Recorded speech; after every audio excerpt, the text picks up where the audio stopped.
우리 인생에서 수없이 만나게 되는 상황 중에 하나가 바로 선택해야 되는 그런 상황들입니다. 사실은 우리가 아침에 눈을 뜨면서부터 모든 순간순간이 작은 선택, 큰 선택의 연속들이죠. 그래서 어떤 사람들은 우리들의 인생은 바로 선택의 연속이다, 그렇게 얘기하고요. 또 어떤 사람은 그거를 설명하면서 출생을 의미하는 영어 단어 birth가 있고, 또 죽음을 의미하는 단어 death가 있는데 B와 D로 시작하지 않습니까? 그러면 삶과 죽음 사이에, B와 D 사이에 있는 것은 무엇인가? C인데 C는 바로 choice다. choice는 선택인 거죠. 사실 참 맞는 말이죠. 우리의 현재의 모습은 물론 어떤 분들은 마음에 들어하고 또 만족하는 분들도 계시지만, 어떤 분들은 참 불만족스러워 하시는 분들도 계시겠지만, 우리들의 현재의 삶의 모습은 우리들의 과거의 인생의 선택의 결과예요, 사실은. 그런 면에서 우리들의 미래는 그럼 어떻게 될 것인가? 우리가 오늘날 어떤 선택을 하고 어떤 길을 가느냐에 따라 우리들의 미래의 길도 달라질 수 있다라는 것이죠. 특별히 우리는요, 크리스천입니다. 하나님을 믿는 하나님의 사람들이에요. 이 세상에 속한 사람들이 아니라 하나님께 속한 사람들로서 우리가 어떤 선택을 하며 어떤 길을 걸어가야 할 것인가가 우리들의 삶에 너무너무 중요한 문제라고 할 수 있습니다. 결국 신앙은 하나님과의 관계일 뿐만 아니라 우리 주님 걸어가신 길을 우리도 따라가는 것이지 않습니까? 따라서 우리가 주님의 길을 늘 선택해야 하는 분명한 의무와 선택이 있는데, 문제는 그러한 길, 그러한 선택이 우리들에게 늘 쉽지만은 않다라는 거예요. 따라서요, 오늘 이 말씀을 통하여서 어떻게 보면 우리들에게 이미 편안함과 익숙함에 젖어 있는 우리들에게 이 모세에게 주신 하나님의 말씀을 다시 한번 들음으로 말미암아 우리들의 마음을 추스리고 다시 한번 하나님 앞에 믿음으로 결단하며 나아가는 귀한 은혜의 시간 되시기를 주님의 이름으로 간절히 축원합니다. 먼저 오늘 본문의 좀 배경을 살펴볼 필요가 있습니다. 여러분들이 올해 1월 1일부터 성경 통독에 이렇게 함께 동참하신 분들은 지금 신명기를 읽고 계실 거예요. 신명기는요, 사실은 모세가 지금 이스라엘 백성들에게 전하는 세 편의 설교예요, 간단하게 얘기하면. 그리고 주제가 뭐냐면 언약의 갱신이라고 하는 주제를 담고 있습니다. 왜 언약을 갱신해야 하는가? 왜냐하면 이 광야의 40년 생활 동안 9세대들은 약속의 땅 가나안에 들어가지 못하고 광야에서 죽어야만 했어요. 왜냐하면 우리가 2주 전에도 살펴보았던 것처럼 가데스 바네아라는 지역에서 하나님의 말씀에 불순종했고 반역했잖아요. 그래서 그 벌의 결과로 9세대들은 하나님의 약속의 땅에 들어가지 못했습니다. 그런데 지금 이 말씀이 쓰여질 때가 언제냐면 광야 생활이 거의 마쳐질 때였어요. 그래서 그때는 9세대들은 이미 죽고 하나님의 약속의 말씀을 모르는 새로운 세대들이 지금 중심을 이루고 있는 거죠. 따라서 모세에게 어떤 사명이 있냐면 9세대들은 출애굽 원년에 호렙산에서 그 하나님의 율법을 받은 것을 이들에게 가르치고 선포했는데, 이 새로운 신세대들은 하나님의 그 약속의 말씀을 듣지 못했어요. 몰라요. 그런데 앞으로 이 요단을 건너서 약속의 땅에 들어가서 지금 믿음의 삶을 살아내야 되는데 그렇게 하기에는 너무나 부족했던 상황이라는 것이죠. 그래서 하나님께서는 모세를 통하여 방금 전에 나오는 신명기 29장에 나오는 것을 통해서 하나님의 언약을 다시 한번 갱신하고 그들의 마음에 말씀을 붙잡고 살아갈 수 있도록 인도하셨다라는 것이죠. 그래서요, 하나님께서는 그 이스라엘 백성들로 하여금 언제나 하나님의 그 축복의 길로, 은혜의 길로 가기를 원하시는 그 사랑의 모습이 늘 있는데, 문제는 뭡니까? 광야 생활 이스라엘 백성들이 보여주는 것처럼 틈만 나면 하나님께 불평하고 불만하고 불순종했던 그러한 사람들이 너무나 많이 있었다라는 것이죠. 그러나 그들의 불순종함에도 불구하고 우리 하나님은 사랑이 많으셔서 그들이 죄를 고백하고 회개하고 하나님 앞에 나오기만 하면 언제나 그렇듯이 깨끗하게 용서해 주시고 다시 한번 기회를 주시는 하나님이시라는 거예요. 그런데 그 용서하시는 하나님을 이 감사하는 마음으로 나아가야 하는데, 또 어떤 사람들은 그것을 이용해서 여전히 불평하고 불순종하려는 많은 사람들이 있었다라는 것이죠. 따라서 오늘 말씀을 통해서 우리가 기억해야 하는 것은 무엇일까요? 첫 번째로 뭐냐면 하나님의 말씀은 멀리 있지 않다라는 거예요. 하나님의 말씀은 멀리 있지 않고 바로 지금 여기 이곳에 있다라는 거예요. 여러분들 11절을 한번 화면을 통해 보십시오.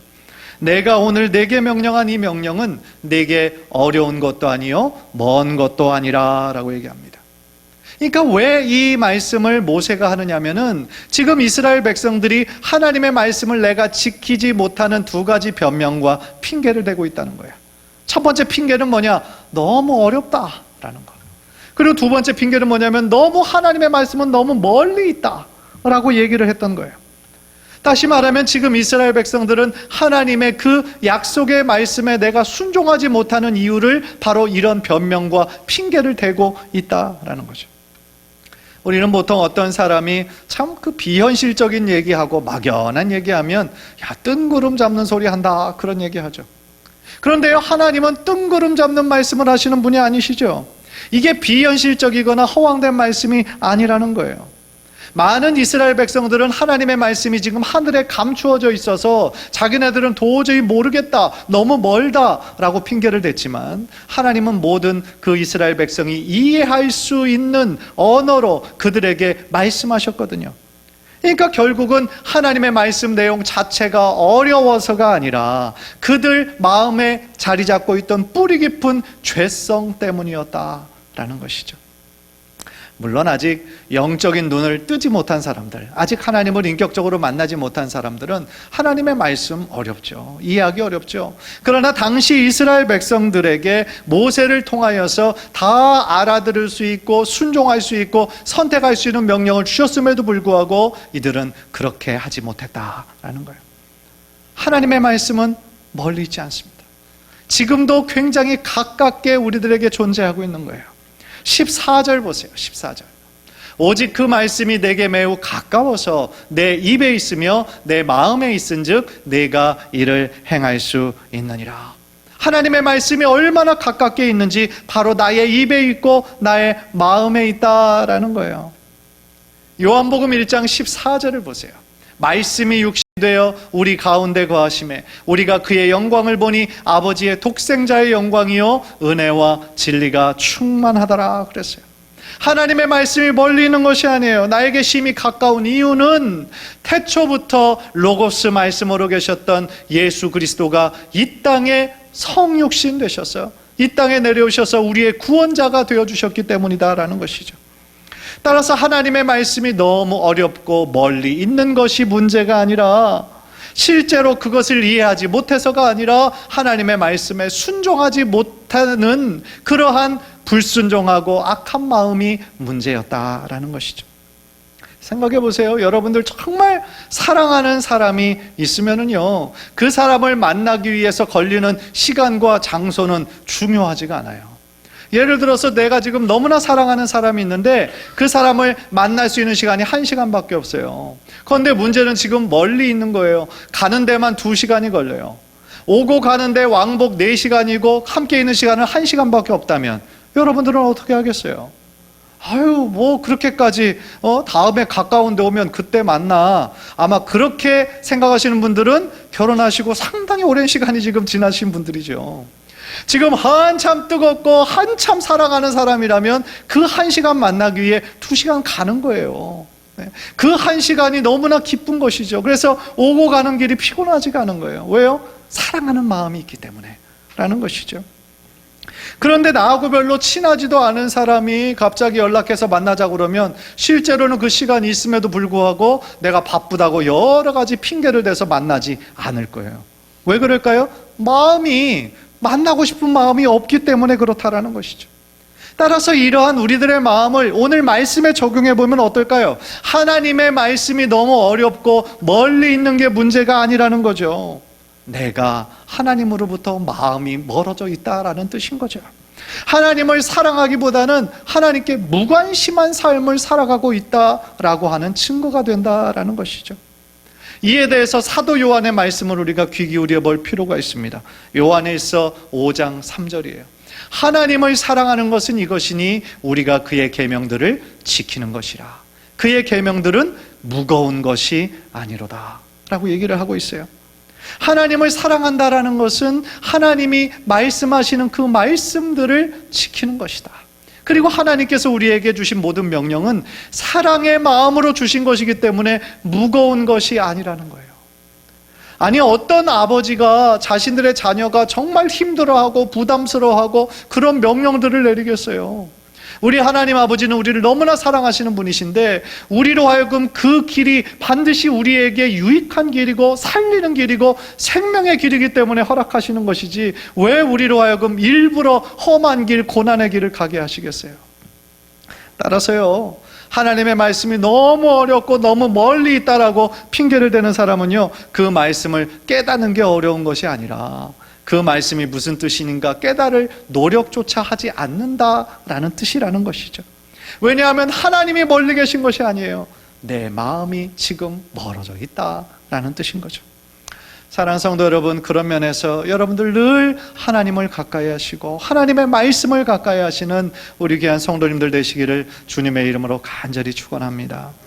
우리가 하나님을 가까이 하려고 우리가 먼저 노력하잖아요. 우리가 먼저 하나님 붙잡잖아요. 그러면 하나님께서 우리를 다른 사람들보다 더 집중하시고 더 기억해 주실 거라는 것이죠.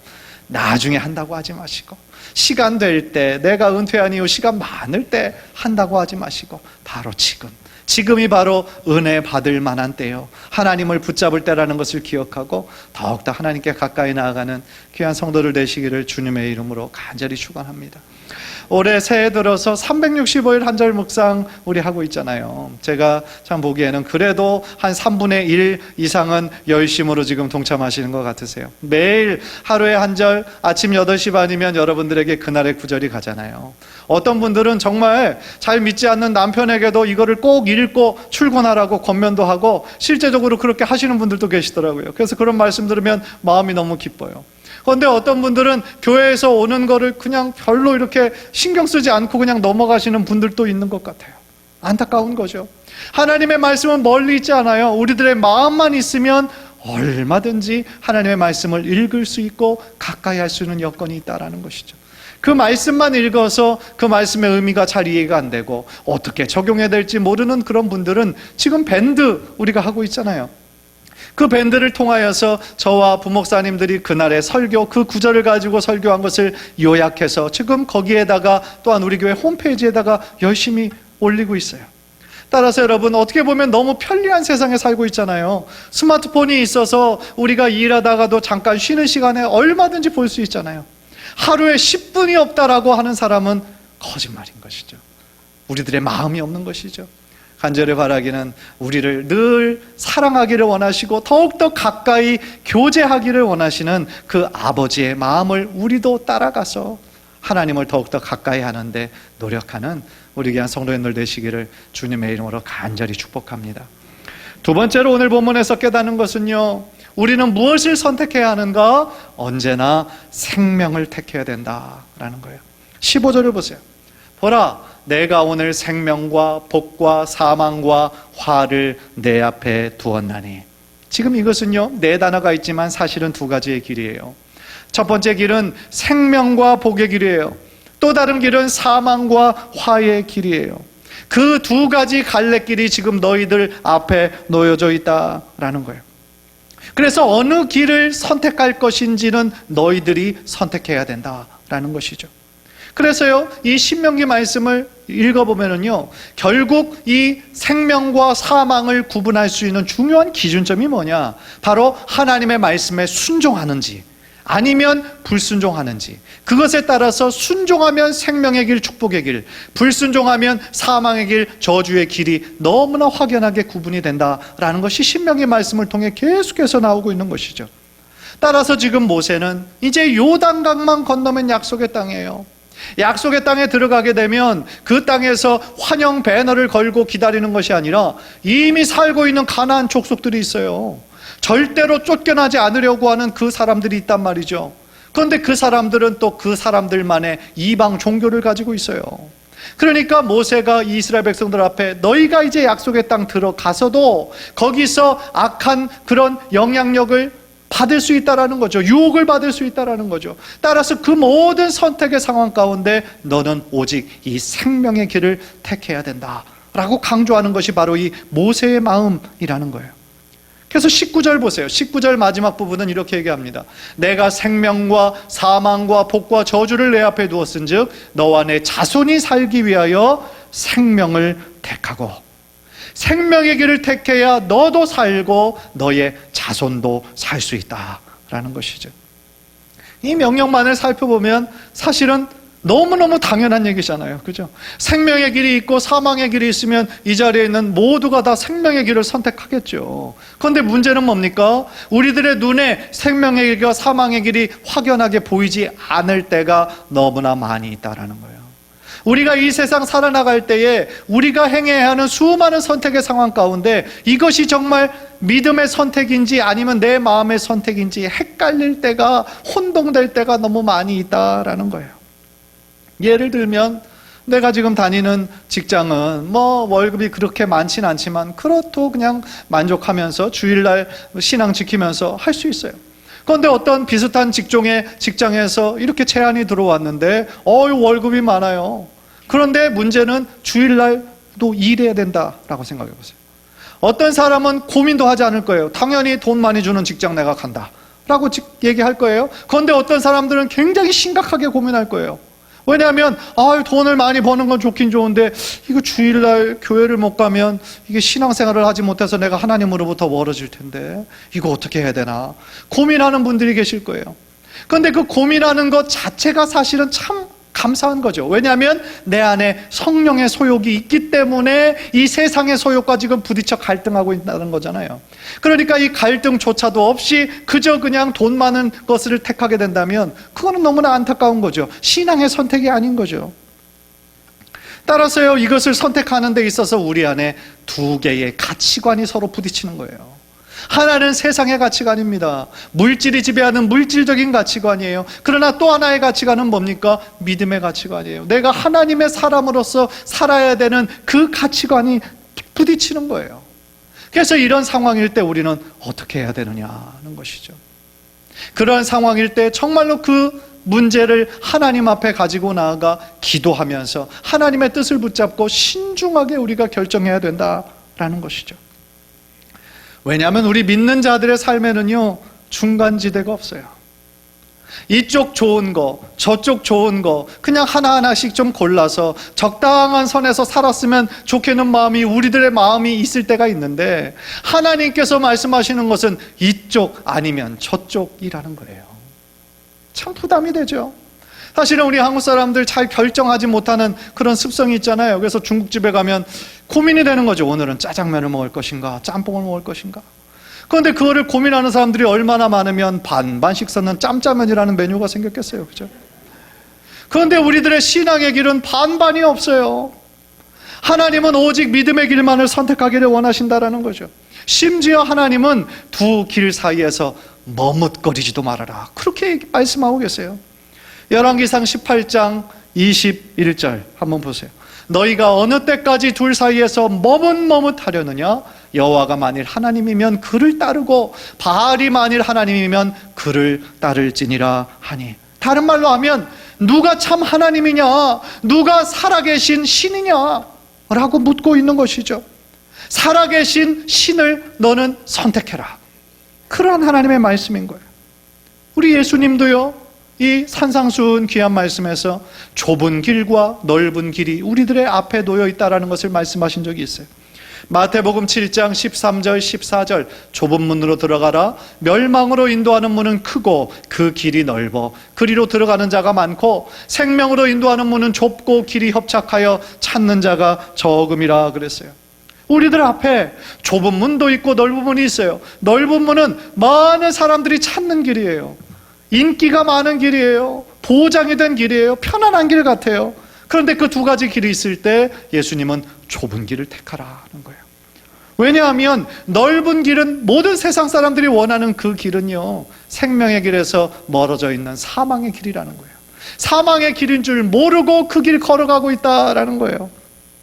따라서 우리는 믿음의 사람들로서 비록 그 길이 좁고 험하다고 할지라도 그 길이 생명으로 인도하는 길임을 알기 때문에 그 길을 주님이 주시는 믿음으로 걸어가야 된다라고 말씀하고 있다라는 것이죠. 사랑하는 성도님들, 크리스찬의 삶에 중간지대는 없습니다. 중간지대는 없어요. 간절히 바라기는 오늘 이 모세의 그 이스라엘 백성을 향한 간절한 그런 명령처럼 우리도 우리 인생을 살아가는데 수많은 선택의 상황 가운데 눈에 보기에 넓고 편안하고 좋은 길을 선택하는 것이 아니라 비록 좁고 험한 길이라 할지라도 하나님께서 원하시는 길, 그리고 그것이 믿음의 길이라고 한다면 그 길을 선택하셔서 끝까지 하나님 앞에 충성하는 우리 귀한 성도님들 되시기를 주님의 이름으로 간절히 축원합니다. 마지막으로요, 우리는 오늘 말씀을 통하여서 무엇을 선택해야 되느냐? 바로 하나님을 굳게 붙잡아야 된다라는 것을 배우게 돼요. 20절을 보세요. 내 하나님 여호와를 사랑하고 그의 말씀을 청종하며 또 그를 의지하라 라고 말씀하고 있습니다. 그를 의지하라고 번역된 것을, 이 단어를 보니까요, 원어가 다바크라는 말인데 굳게 연합하다 혹은 척 달라붙다 라는 뜻이 있어요. 그러니까 하나님께 어떻게 하라는 거예요? 굳게 연합하고 하나님께 착 달라붙어 있어라, 그런 말씀인 것이죠. 모세는요, 이스라엘 백성들에게 그 명령을 지금 내리면서 하나님의 말씀을 의지하고 하나님께 착 달라붙어 있어야 된다라고 지금 말씀을 하고 있는 거예요. 하나님을 굳게 붙잡는다라는 것은 결국 뭐겠어요? 말씀하신 그 하나님을 사랑하는 것이고, 우리들의 힘과 마음과 뜻을 다하여 하나님 기뻐하시는 그 길을 걸어가는, 그것이 바로 하나님 원하시는 삶의 모습이다라는 것이죠. 왜냐하면 우리가 하나님을 전적으로 믿고 따를 때 하나님은 어떻게 하세요? 하나님을 전적으로 믿고 따르는 자들을 절대로 실망시키신 적이 없으시다라는 것이죠. 왜냐하면 우리 하나님 신실하신 분이시기 때문에, 하나님이 약속하신 것을 하나도 땅에 떨어지지 않고 반드시 이루어 주시는 분이 바로 우리 하나님이시기 때문이다 라는 것이죠. 따라서요, 우리가 하나님을 의지한다라는 것은 하나님을 늘 가까이 하고 우리들의 의식 속에서 하나님을 늘 생각해야 된다라는 말씀인 거죠. 아주 가끔씩 우리의 어떤 필요가 생길 때마다, 어려운 일 만날 때만 하나님 찾고 하나님 기도하는 거, 그거는 하나님과 착 달라붙어 있는 것이 아니에요. 그게 아니고 우리들의 삶에 기쁠 때든지 슬플 때든지, 몸이 건강할 때든지 아플 때든지, 일이 잘 될 때든지 잘 안 될 때든지, 어느 상황에도 상관없이 하나님을 붙잡고 하나님께 참 소망을 두고 사는 자, 그 사람이 바로 하나님을 전적으로 의지하고 신뢰하는 자라는 것입니다. 얼마 전에 수술을 앞두고 있는 성도에게 찾아가서 이렇게 권면하고 또 이렇게 기도를 해드렸는데, 그분이 그런 말씀하시더라고요. 내가 이제 수술을 앞두고 있는데 내가 지금 의지할 수 있는 분은 하나님밖에 없어요. 내가 정말 이 상황에서 의지할 수 있는 분은 하나님밖에 없어요, 그러시더라고요. 그래서 저도 정말 그래요. 우리들의 인생에 하나님 안 계시면 우리 어떻게 할 뻔했어요. 우리들이 어렵고 힘들고 외로울 때 하나님이 안 계셨다고 한다면 우리 어떻게 살아갈 수 있었겠어요? 누구에게 하소연할 수 있겠어요? 그런데 우리에게 하나님이 계시고 우리에게 아버지가 계셔서 어떤 일 만날 때마다 아버지께 모든 문제를 가지고 나아갈 수 있으니 우리들에게 얼마나 큰 축복이냐는 것이죠. 우리가 정말 수술 때 오르게 되는 우리들의 마음이 참 가난해지죠. 그러면서 내 힘으로 할 수 있는 것이 아무것도 없음을 깨달아요. 그래서 의사에게 그냥 내 몸을 맡기는 거죠. 그런데 우리 믿음의 사람들은 의사에게 맡기는 것이 아니에요. 의사의 손을 붙잡고 계신 하나님께 맡기는 것이죠. 따라서 하나님께 우리들의 삶을 맡기고 하나님께 의탁할 때에 우리 하나님은 가장 선한 길로, 가장 좋은 것으로 여러분들의 삶에 구체적으로 임자여 주시고 축복해 주실 줄 믿습니다. 힘들 때만 하나님 찾는 것이 아니라 어떤 상황 가운데 있든지 주님과 함께 동행하는 사람, 그것이 바로 복받은 사람이다라는 거예요. 우리가 정말 하나님께 마치 껌딱지처럼, 두 사람이 너무 사랑하면 아유 너 왜 이렇게 껌딱지처럼 붙어 다녀? 얘기하잖아요. 우리도 하나님께 껌딱지처럼 하나님 의지하고 하나님 달라붙고 하나님 가시는 곳에 우리도 좀 함께 따라가고 그러는 우리 성도님들 되셨으면 좋겠습니다. 그래서 야고보서 4장 8절은요, 하나님을 가까이 하라, 그리하면 너희를 가까이 하시리라 말씀하세요. 이 얘기는 뭐예요? 하나님은 우리를 가까이 하시기를 원하신다는 거예요. 그런데 문제는 우리가 하나님을 가까이 하지 않는다라는 거예요. 하나님 가시는 방향으로, 한 방향으로 걸어야 되는데 우리는 자꾸 하나님을 등지고 세상으로 가고 있을 때가 많다라는 거예요. 그래서 하나님이 나에게 더 가까이 오라, 그렇게 말씀하시는 거 아니겠습니까? 내 주를 가까이 하게 하면, 우리가 좋아하는 찬송가의 후렴은 이렇게 얘기하잖아요. 내 평생 소원은 늘 찬송하면서 주께 더 나가기 원합니다. 주께 더 나가기 원합니다. 이거를 영어로 보니까 nearer to thee 그랬어요. 점점 더 하나님께 가까이 가기를 원합니다. 내 살아가면서 한 가지 평생의 소원이 있는데, 그거는 하나님을 늘 찬송하면서 작년보다 올해 더 하나님께 가까이 가기 원합니다. 어제보다 오늘 더 하나님께 더 가까이 가기 원합니다. 그것이 우리들의 진정한 신앙 고백이 되시기를 주님의 이름으로 간절히 축복합니다. 사랑하는 성도님들, 하나님은 멀리 계시잖아요. 하나님은 저 멀리 하늘 속에 계신 것이 아니에요. 하나님은 저 높은 하늘 위에서 우리를 그저 내려다 보시기만 하시는 분이 아니에요. 하나님이 우리를 얼마나 사랑하시기에 우리와 눈을 맞추시기 위해서 하나님 대신 본질과 위엄 똑같은 하나님이신 예수 그리스도를 이 땅에 인간의 연약한 모습으로 보내주신 것이 바로 그것 때문에 아니겠습니까? 우리에게 같이 눈 맞춰주고 아파하는 사람들 손 붙잡아주고 치유해주고 예수 그리스도의 그 복음을 전하기 위해서 예수님 우리들에게 보내주셨잖아요. 그것 자체가 얼마나 큰 사랑입니까? 또 예수님 승천하시기 전에 우리로 하여금 보혜사 성령님을 우리들에게 보내주셔서 영원히 우리를 떠나지 않으시고 고아처럼 내버려 두지 아니하시고 우리들과 늘 동행해 주신다라고 약속하신 것이 결국은 뭐예요? 하나님의 사랑 아니겠습니까? 간절히 바라기는, 우리가 이 땅 살아가면서 수많은 선택의 상황을 만나요.